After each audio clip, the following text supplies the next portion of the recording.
Friday na nga ulit, natapos na naman ang isang linggo.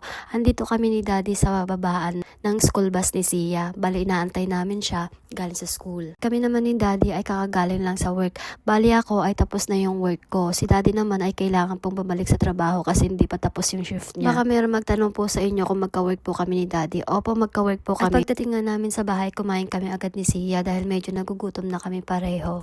Bali, may dala akong salad niyan. Tapos si Sia naman ay nilutuan ko na lang siya ng spam. Pagkatapos ko nga kumain ay nagumpisa na akong ligpitin ng mga kalat namin kaninang umaga. Dahil nga Biyernes, kailangan ko talaga ligpitin ng mga gamit namin. Kahit galing ako sa trabaho at pagod, no choice ako ante.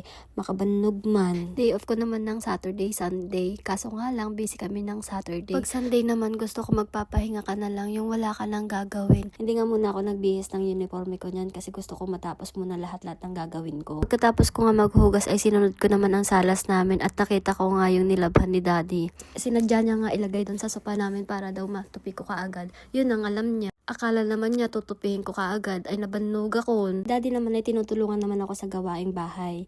Tagalabayan, tagahatid ako, tagahatid kay Sia. At kapag ang ulam namin ay steak, magkukusayan magluluto. Pansinin nyo sa mga video ko, kapag ang steak namin ay ulam, siya yan nagluluto. Joke lang, madami namang ginagawa si Daddy lalo na dito sa bahay namin.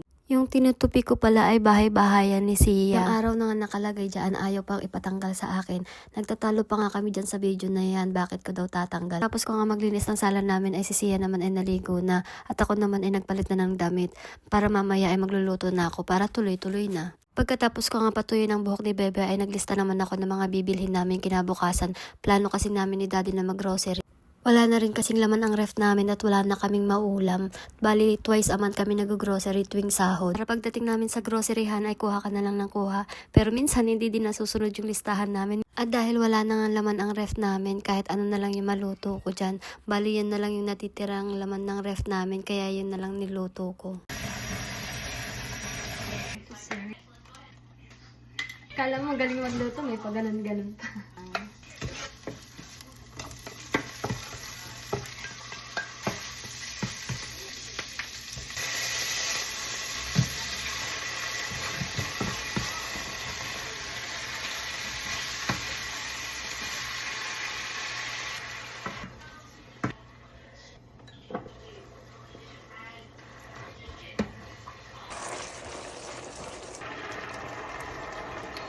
Okay na to.